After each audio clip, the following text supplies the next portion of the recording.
Good morning students, welcome to the online classes conducted by St. Vincent's School and College. So this video is for class 5th. Here I have the English literature book. So according to your second assessment, chapter 6, chapter 7 and chapter 8 is in your second assessment syllabus. So let's get started from the chapter 6, which is a poem to 5. So read this poem that recalls the poet's happy childhood. So first I want to describe about the poet, whose name is Sarah Chauncey Olsey. So ये यहाँ इनकी poet का नाम है, जिनका pen name that means इन्होंने अपने poems को जिस नेम से लिखती थी दैट इज सूजन कॉलिन. तो इस नेम से अपने पोएम्स को इस नाम से एक तरह से बोला जाता है उपनाम. तो अपने आप को उपनाम सूजन नाम दिया था इन्होंने. बहुत सारी स्टोरीज इन्होंने लिखी थी, जिसमें से जो फेमस स्टोरी है वो कैटी, जो एक सीरीज है गर्ल के बारे में जो अपने ब्रदर एंड सिस्टर के साथ बड़ी होती है, वो अपने एक्सपीरियंसेस को वहाँ शेयर करती है. सो ये इनकी Katie is a famous story book which she writes. So let's start it to 5. Read this poem that recalls the poet happy childhood. तो इस पोएम में पोएट ने अपनी खुश बचपन को, उस बचपन में उसने जितने खुशनुमा लम्हे व्यतीत किए थे वो सारी चीज़ों को यहाँ पे डिस्क्राइब किया है. 6 of us once my darlings played together. अब यहाँ पे पोएम का नाम तो 2-5 है. यहाँ पे आप देख सकते हैं पिक्चर में भी 5 बच्चे बने हुए हैं, लेकिन यहाँ पे पोएम में स्टार्टिंग में 6 of us once क्यों लिखा है? 6 of us once that means कि 5 चिल्ड्रेन हैं जो कि वहाँ खेल रहे हैं और 6 वो खुद है, पोएट है.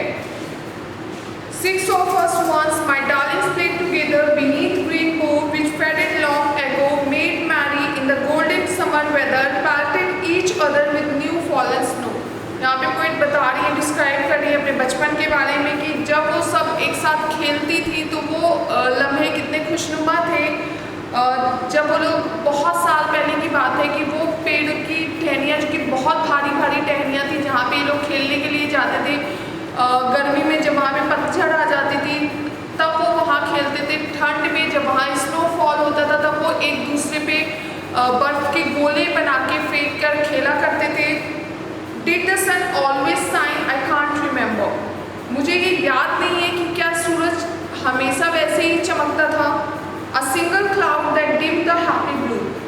एक छोटे से बादल में एक सिंगल क्लाउड वहाँ पे अचानक से उससे बूंदें गिरने लगती थी जो कि बहुत ही खुश बूंदों को वहाँ पे डिस्क्राइब किया गया जो कि ब्लू कलर की थी. A single lightning bolt or peal of thunder. जो जब बादल गरजते थे उनकी आवाज़ जिससे वो लोग डर जाते थे. अचानक से वहाँ पे बिजलियों की एक लाइन गिरती थी. To daunt our bright unfearing lives can you. ये सारी चीज़ें जो कि उन्हें अपने बचपन की याद है, क्या तुम्हें भी याद है? वो सारी चीज़ें जो कि आज के टाइम में लोग डर जाते हैं, बट इन सारी चीज़ों से वो लोग बचपन में डरते नहीं थे. We quarreled often but made peace as quickly. वो हमेशा लड़ते थे पर उतनी ही जल्दी वो लोग खुश भी हो जाते थे. Shed many tears but laughed at while they fall. जब वो गिरते थे तो उनकी आंसू तो आते थे पर वो लोग गिरने के बाद क्या करते थे, बच्चे खड़े होकर हंसने लगते हैं. वो रोते नहीं थे, आंसू आ जाते थे आंखों में बट फिर भी हंसते रहते थे. Had our small woes, our childish bumps and bruises, but mother always kissed and made them well. जब वो लोग गिरते थे तो उन्हें चोट लग जाती थी, उनकी स्किन छिल जाती थी, बट मदर उनकी माँ उन्हें किस करती थी और उनका सब सारी चोट ठीक हो जाती थी. Is it long since? It seemed a moment only. क्या ये बहुत ज़्यादा समय बीत चुका है इन सारी चीज़ों को हुए हुए? नहीं, बस एक मोमेंट बीता है कि वो छोटे से अब थोड़े बड़े हो गए हैं.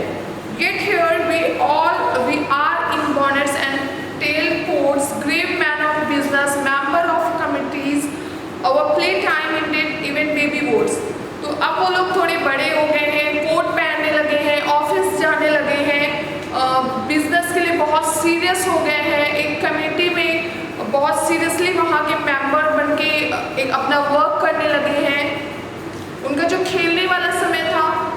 जिसको यहाँ पे बचपन से बताया गया वो खत्म हो चुका है। इवन वो सारी चीज़ें जो वो लोग बचपन में यूज़ करते थे खेलने के लिए, वो सारे मोमेंट्स जब वो खुश होते थे, नाराज़ होते थे, फिर शांत हो जाते थे, वो सारी चीज़ें अब बीत चुकी है। क्यों? क्योंकि वो बड़े हो गए हैं और सीरियस हो गए हैं। And star-eyed children in whose innocent faces kindles and gladness which was once our own crowd round our knees with sweet and coaxing voices asking for a story to that old time home। यहाँ पे poet जो है वो बैठी हुई है और उनके घुटने के पास बहुत सारे बच्चे इकट्ठा हैं जो कि बोल रहे हैं उस समय की स्टोरी सुनाने के लिए, जब आप छोटी थी तो क्या करती थी, कैसे खेलती थी। और वो पोएट अपनी मेमोरीज़ को शेयर कर रही है। और वो बच्चे जिनकी आंखें बिल्कुल star eyed children, that means उनकी आंखों में एक चमक है, खुश है, वो एक्साइटेड है सुनने के लिए, उनके फेस बहुत इनोसेंट हैं और बहुत उनके चेहरे पे एक अजीब सी प्रसन्नता है, खुशी है। Were you once little too? They say astonished। वो बहुत शॉक्ड हो जाते हैं, आश्चर्यचकित से पूछते क्या तुम भी कभी छोटे थे? Did you too play? How funny, tell us how। क्या तुम भी तब खेलते थे? ये कितना फनी है सुनने में, मुझे बताओ कैसे खेलते थे। Almost we start forgetful for a moment। और ऑलमोस्ट वो पोएट अपनी मेमोरीज को शेयर करते करते खेलने ही लगती है और भूल जाती है कि वो एक्चुअल में वहाँ क्या शेयर कर रही थी या फिर क्या बातें कर रही थी, और वो बच्चों के साथ खेलने लगती है। Almost we answer we all little too. और ये जवाब भी उन्हें मिल जाता है कि वो भी कभी छोटी थी। So darlings, take this little childish story in which some glimpse of the old sunshine play and as with careless hand you turn the pages, look back and smile as here I smile today।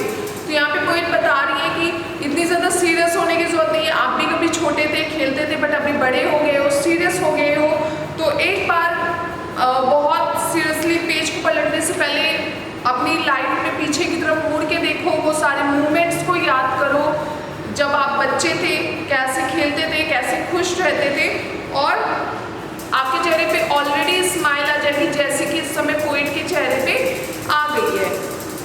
So this poem two five is describing about the relationships to with friends. वो अपने friend के साथ कैसे बचपन में खेलती थी, कैसे वो गिरती थी और अचानक से जब उनकी मदर आके उन्हें किस करती थी तो वो सारी वो दर्द चोट भूल जाती थी, और कैसे वो लोग आपस में खेलते खेलते लड़ाई करने लगते थे और फिर सारी चीज़ें भूल जाते थे और शांत हो जाते थे, फिर एक दूसरे के दोस्त बन जाते थे। लाइफ इतनी सीरियस नहीं थी, बट आज के टाइम पे क्या है, वो बड़े हो गए हैं इसलिए वो सीरियस हो गए हैं अपने काम को लेके, जो ज़रूरी है बट इतना ज़्यादा ज़रूरी नहीं कि हम अपने बचपन को भूल जाएं, थोड़ा बचपना अंदर होना चाहिए। So this poem is a beautiful poem to describe about the relationships. Is written by Susan Coolidge, जो उनका पेन नेम है सारा चौंसे तुलसी का। So let's get started. Book exercise, turn your page, it's page number 50। Reading comprehension, fill in the blanks with the correct word or phrase from the poem। यहाँ पे आपको correct word लिखना है। जो आप poem अगर आपने ध्यान से सुना है तो आप बता सकते हो क्या करेक्ट वर्ड यहाँ पे फिल करना है। The poet was once of the dash children in the poem. तो पोएम जब स्टार्ट हुई थी, पोएम का नाम 2-5 है, बट पोएम स्टार्ट हुई थी तो वहाँ पे पोएट ने कितने चिल्ड्रन की बारे में डिस्क्राइब किया था? 6। The green cow had long since faded. The children used to pelt each other with new fallen snow। तो जब समर आता था तो पत्तियां क्या होती थी, झड़ने लगती थी। जब वो लोग बड़ी बड़ी डालियों के नीचे, भारी डालियों के नीचे खेलने जाते थे और उनकी पत्तियां जो फेड होके गिरने लगती थी, अपना कलर बदल के गिरने लगती थी। और जैसे ही विंटर आता था, वहाँ पे जब बर्फ गिरना स्टार्ट होती थी तो वो लोग बिल्कुल उसी समय की होने वाली स्नोफॉल पे अपना जो न्यू स्नो गिरती थी उसी को लेके एक दूसरे के ऊपर फेंक के खेलते थे। They are now serious adults and even baby goats. Star eyed children ask them for of the old time home, जो उनका पुराना समय है, जो चिल्ड्रन है वो उनसे क्या बता रहे हैं, क्या बताने के लिए पूछ रहे हैं, stories. The poet describe her story as little and childish. तो पोएट अपनी स्टोरी को डिस्क्राइब करे तो कैसे डिस्क्राइब करी, वो कभी छोटी थी कभी बच्ची थी, तो बहुत ही चाइल्डिश वे में अपने आप को डिस्क्राइब करेंगे। Now turn the page, page number 52, spelling, read the words, note the highlighted letter. पहले तो आपको इन वर्ड्स को बहुत ही क्लियरली पढ़ना है। फर्स्ट इज एप्लीकेंट, तो यहाँ पे जो एप्लीकेंट वर्ड लिखा है, यहाँ पे APPLIC ब्लैक कलर में जो हाईलाइटेड वर्ड है दैट इज ANT, ठीक है। तो यहाँ पे आपको वैसे ही 3 वर्ड्स लिखने हैं, जो वर्ड्स खत्म होते हैं ANT पे और ENT पे। आपका होमवर्क है, आपको ये सारी स्पेलिंग्स बहुत ही क्लियरली पढ़ना है और इसको लर्न भी करना है, ठीक है।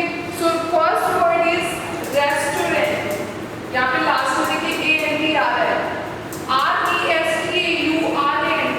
Next is consultant, CONSULTANT। Accountant, ACCOUNTANT। So these 3 words is ending with ANT word. So you have to write down the book with clear spelling and you have to learn it also. Now the second is spellings ending with ENT. So first is development, DEVELOPMENT। यहाँ पे word में last में ENT आ रहा है। Next is independent, INDEPENDENT, last में ENT आ रहा है। Next is intelligent, INTELLIGENT। So आपको ये स्पेलिंग्स लिखनी है, लर्न भी करनी है। I hope you like this poem, you have to learn it also. आपको बुक एक्सरसाइज ये फिल करना है, बट कॉपी में आपको 8 लाइन्स लिखनी है इस पोएम